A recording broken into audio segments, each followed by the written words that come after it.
Box to Box Media Network. Lisir wangi sliramu tumaking sirno ojo tangikanmu guling awas jo ngetoro aku lagi bang wingo yen setan kang tak utusi dadya sembarang ojo layu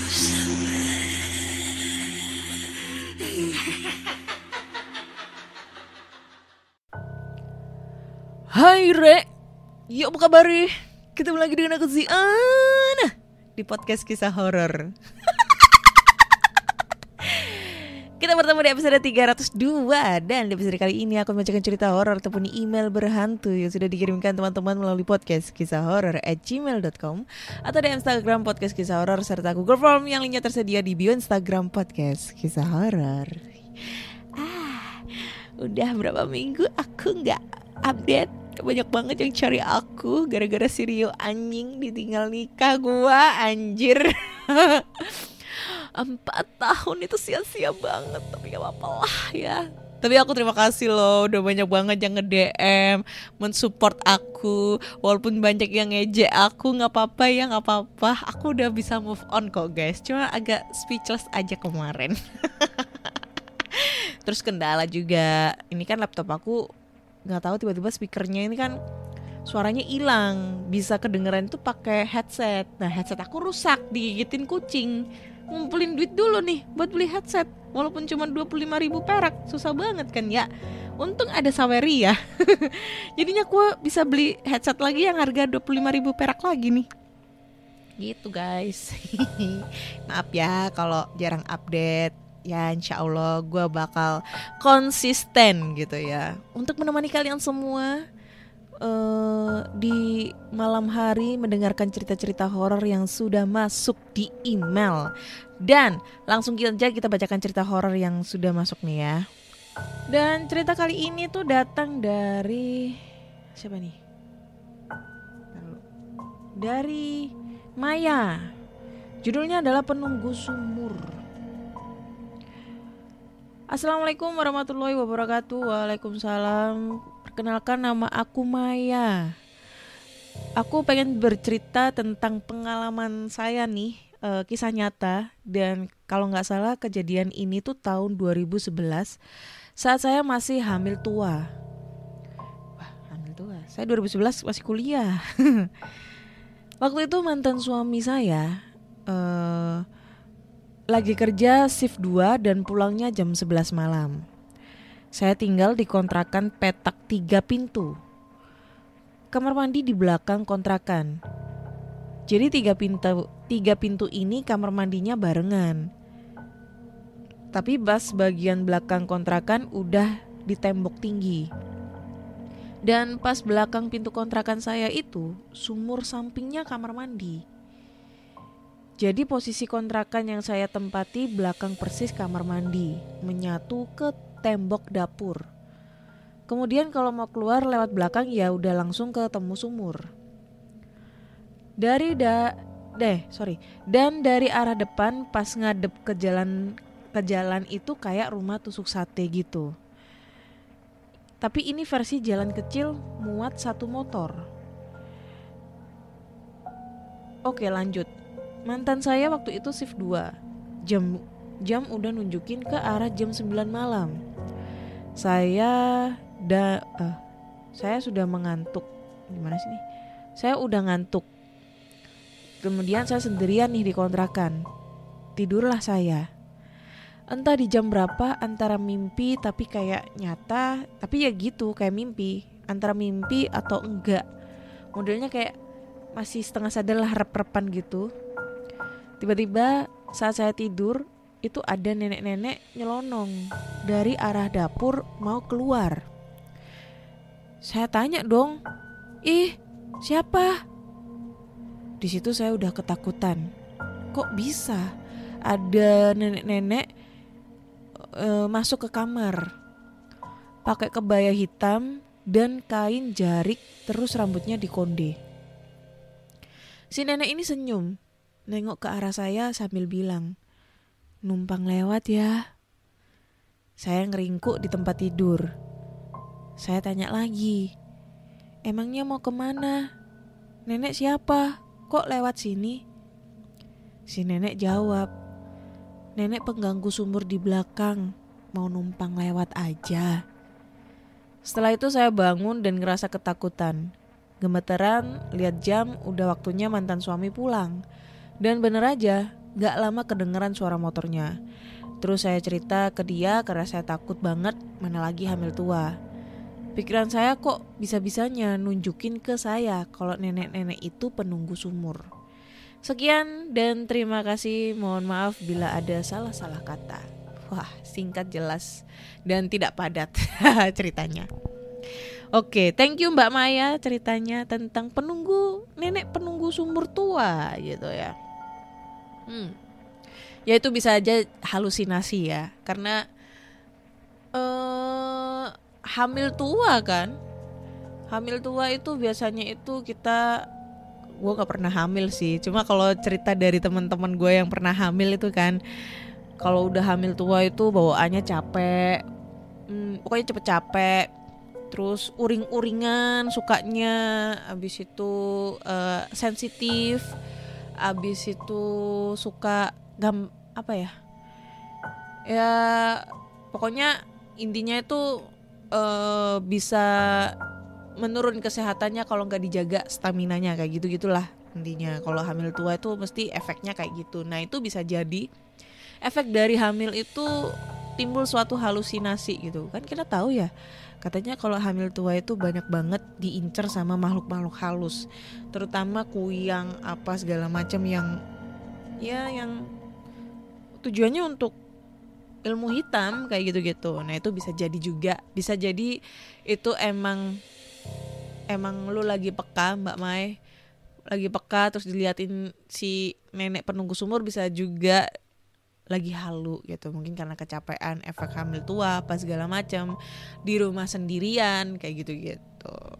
Oke Mbak Mai, next lanjut ke cerita berikutnya, kurang serem coy. Dan kita lanjut ke cerita dari siapa nih? Dari Gina nih. Semoga ceritanya seram ya, jangan put. Gua kenapa ini dapat cerita kok nggak serem-serem ya? Yang serem apa? Oke.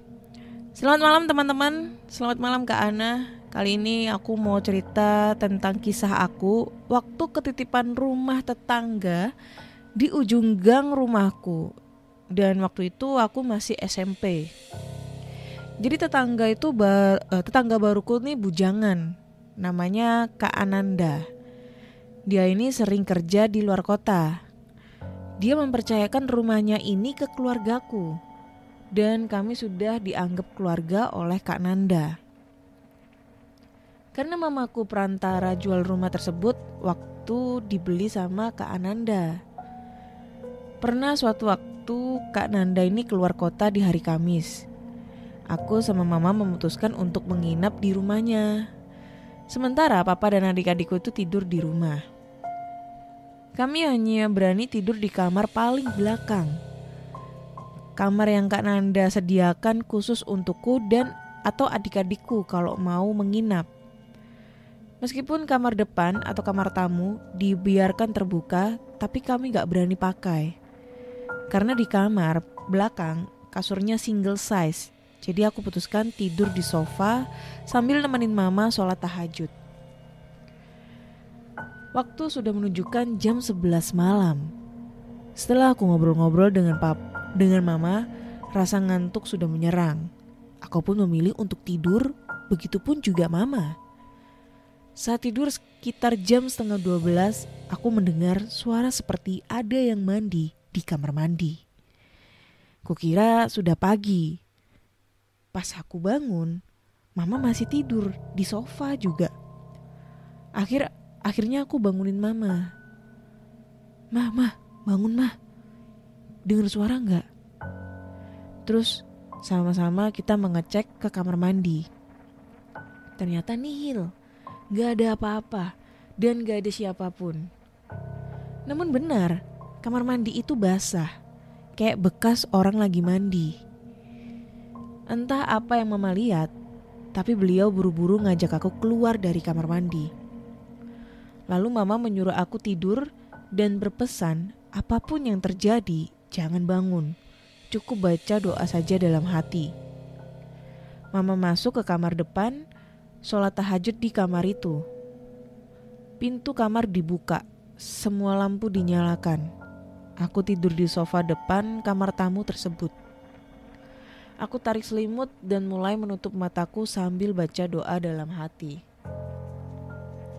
Ketika aku dengar Mama mulai membaca bacaan sholat, tiba-tiba di dapur beberapa benda berjatuhan, hingga membuatku terperanjat kaget.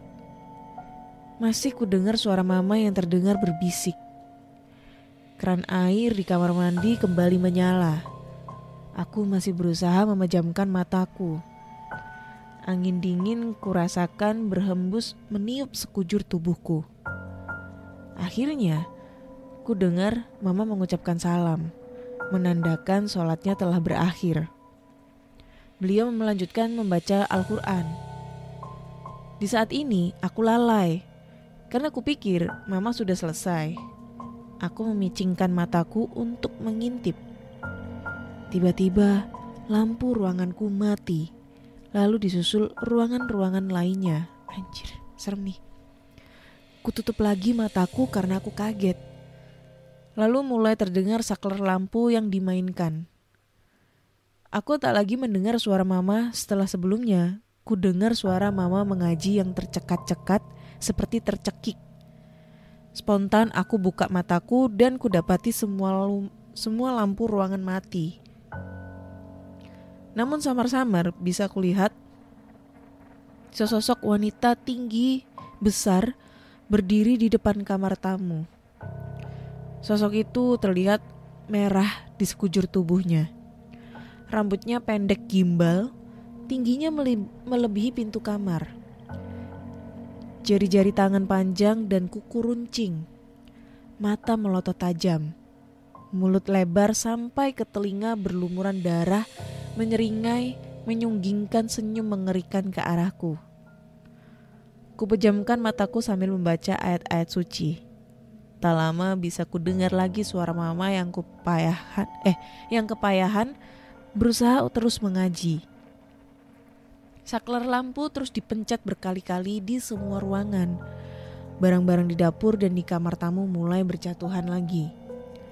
Keringat dingin sudah membasahi bajuku. Aku pun mulai kepayahan dalam melantunkan ayat-ayat suci seiring tawa mengerikan yang terdengar memekikkan telinga. Mama pun mulai menaikkan volume suaranya. Tenggorokanku tercekat, tak mampu lagi mengeluarkan suara. Hingga terdengar suara azan awal disusul suara lengkingan jeritan iblis wanita di depan pintu. Lalu semua lampu kembali menyala. Tubuhku bergetar hebat karena ketakutan. Masih dengan balutan mukena, Mama mendatangiku dan memelukku. Berusaha menyadarkanku dengan mengusap wajahku dengan air, lalu memberiku minum. Menuntunku ke kamar mandi untuk berwudu dan sholat subuh berjamaah. Setelah sholat, kami mulai merapikan barang-barang yang berjatuhan. Rupanya Kananda sering mengalami hal-hal mistis di rumah itu. Makanya dia sering minta ditemenin aku dan adik-adikku menginap di rumahnya. Katanya kalau di rumah itu rame kalau di rumahnya rame makhluk itu nggak datang. Oke, thanks. Siapa namanya? Gina ceritanya selesai guys. Dan ini jujur nih, aku ikutan merinding. Ini nggak gimmick, nggak bohong, nggak mengada-ngada, nggak melebih-lebihkan. Kenapa aku ikutan merinding mendengar cerita ini? Karena jujur aku kayak ngebayangin situasi pada saat Gina ada di situ. Gue nggak bisa ngebayangin ya.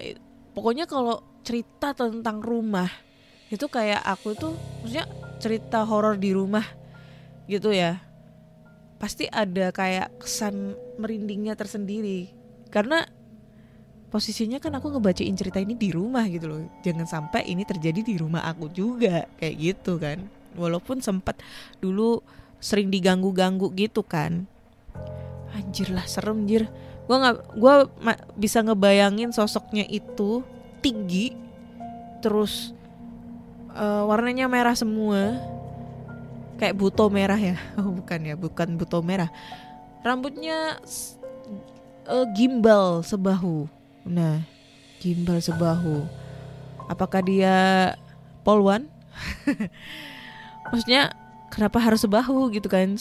Biasanya kan identik rambut panjang gimbal kayak ini kayak apa ya? Ya kayak gitulah pokoknya. Kayak gitu-gitu, terus kayak ngebayangin sosoknya itu kayak gimana gua, terus gangguannya kayak gimana. Dan gue tuh paling gak seneng kalau sampai ada adegan main-mainin saklar, cetak. Wih sumpah. Walaupun misalnya nih ya lampunya mati nih, posisinya lampunya mati, tapi kayak ada bunyi cetak saklar. Nah itu kayak gue tuh sering ngebayangin waktu itu tuh kalau pas explore tempat terbengkalai itu gue suka ngebayangin kayak gitu. Kayak ini kan gue kan sering explore di rumah-rumah terbengkalai itu. Nah, gue tuh kayak suka ngebayangin kayak ada yang mainin saklar, cetak kayak gitu. Itu membuat gue merinding jujur. Lebih merinding itu dibandingkan gue ngelihat Rio nikah anjing. Nggak canda. Ya pokoknya gue paling takut banget kalau sampai ada yang bunyi-bunyi mainin saklar gitu. Itu guys. Wah. Di mana tuh rumahnya? Terus kabarnya rumahnya Kananda ini gimana? Dijual atau masih ditempatin atau gimana? Kalau misalnya masih ditempatin pasti banyak cerita-cerita horor tuh di situ. Dan pasti pengalaman Kananda tuh jauh lebih menakutkan anjir. Orang dia yang punya rumah ya. Gimana coba? Anjay. Oke, kita lanjut ke cerita terakhir ya, karena cerita pertama ini kurang serem. Jadi kita tambah satu cerita. Oke, cerita terakhir ini datang dari Tantra. Ini dari judulnya ini lumayan menarik karena belum pernah mendapatkan judul seperti ini. Judulnya Mencium Bau Bunga gitu. Hai Kak Ana, kenalin nama aku Tantra. Jadi langsung aja. Kejadiannya terjadi beberapa hari yang lalu. Jadi waktu itu habis sholat isya, rencananya aku mau tidur biar bisa bangun tengah malamnya untuk sholat tahajud. Dan sebelum itu aku berzikir sebentar terus baca surat Al-Mulk. Namun mata ini gak mau juga terpejam, sehingga akhirnya aku terusin aja kerjaan tadi siang, mengaci lantai tempat usaha atau finishing. Dalam mengaci itu, aku sambil membaca, Ya Allah, Ya Rahman, Ya Rahim, Ya Karim, Ya Malik, Ya Kudus. Lalu tiba-tiba datang seekor kucing. Kucing beneran sih kayaknya. Kucing warna belang putih biru keabu-abuan. Putih biru keabu-abuan. Gimana tuh? Namun gak lama sesudah itu kecium bau bunga. Entah bau bunga melati atau bunga Kamboja atau bunga daun pandan. Mirip-mirip seperti bau kue putu gitu. Sehingga aku pun jadi gak karuan. Merindingnya ada, tapi aku tetap teruskan aja kerjaan aku. Entah ngapa-ngapa. Pandangan aku tuh tertuju pada ruko sebelah. Ya, aku ingat keanehan yang pernah aku dan teman-teman aku rasakan di ruko tersebut. Jadi waktu itu aku bersama dengan teman-teman sedang berkumpul untuk menyergap maling. Dan dalam pencarian tersebut kami ada menempelkan telinga kami ke pintu ruko tersebut untuk mendengar ada kegiatan apa di dalamnya. Gak tahu siapa duluan yang memulai menempelkan telinganya ke pintu ruko tersebut. Yang jelas kami semua memang ada mendengar suara langkah kaki orang berjalan di dalam. Bahkan sampai-sampai kami teriakin dengan keras. Langkah tersebut sepertinya cuek-cuek aja, sehingga kami pun berinisiatif untuk menunggunya sampai pagi. Sehingga keesokan harinya, masih bersama dengan teman-teman, aku nekat untuk memasuki ruko tersebut lewat jendela dengan perlengkapan keamanan seadanya. Soalnya kami merasa ada orang di dalam ruko tersebut. Dan syukurnya jendela di ruko tersebut ada yang tidak terkunci. Namun ternyata tidak ada siapapun yang bisa aku temui di dalam ruko tersebut. Ngegantung ceritanya. Ini dia ngirim foto ruko ya. Kalau misalnya ini cerita tentang ada suara di dalam ruko, oke lah, kita masih bisa tolerir ya. Tapi kalau suara bau-bau pandan, itu bisa jadi musang ya. Karena biasanya kalau musang lewat itu ini sih kayak nyium bau pandan gitu. Kayak tercium bau pandan. Karena gue pernah tuh nyium bau pandan di rumah kosong, nggak taunya musang, ada musang. Dan ini dia ini ada 2 foto. Nah, foto pertama ini dia ngirim kayak dia tuh kerja lagi kayak finishing nek ngarani mlester. Mlester itu apa ya? Kayak nyemen lantai di depan rumahnya dia gitulah. Di finishing gitulah, pakai semen gitu kan, dilepo-lepo. Bahasa Jawane dilepo, bahasa Indonesianya gak ngerti apa wis. Pokoknya kayak gitulah. Nah, terus foto kedua itu dia ngirim foto ruko. Yang ini rukonya ini dijual apa disewakan. Ini lokasinya tepat di depan rumahnya dia. Dan ini emang beneran serem sih rukonya ya. Jadi rukonya ini 3 lantai. Dan di lantai 2 sama 3 ini jendelanya itu gelap banget cir. Gua gak bisa ngebayangin kalau misalnya ada yang berdiri di jendela tersebut, anjir. Jadi jendelanya itu ada 3 jendela gitu ya. Setiap lantai itu jadi gimana ya ngebayanginnya. Tiap satu lantai itu di lantai 2 dan di lantai 3 itu ada jendela. Nah jendelanya itu ada 3 sekat kayak gitulah, tapi jadi satu, cuma disekat sama kayu-kayu gitu. Terus ini entah kacanya yang gelap atau memang di dalamnya itu gelap. Jadi gelap banget, nget. Jadi kelihatan surem banget gitu. Dan lagi rukonya juga ini kayak terlihat udah lama banget gitu. Lama banget gak dipakai. Jadi kayak ya suremnya ini nyata banget anjir, kayak kayak serem banget lah kalau dilihat. Apalagi posisi jendelanya kayak gitu. Kayak los gitu kan. Anjir lah. Ya kalau gue jadi lu mah gak mau lagi pas posisi malam-malam gabut gitu ngeliatin depan, anjay serem. Thank you Tantra buat ceritanya. Lumayan serem tapi agak kegantung ya ceritanya. So buat teman-teman semua, kayaknya cukup sekian dulu di episode 302 ini. Jadi buat teman-teman semua, menurut kalian cerita mana yang menurut kalian serem? Cerita pertama, kedua atau ketiga? Kalau menurut gue cerita kedua nih lumayan serem ya.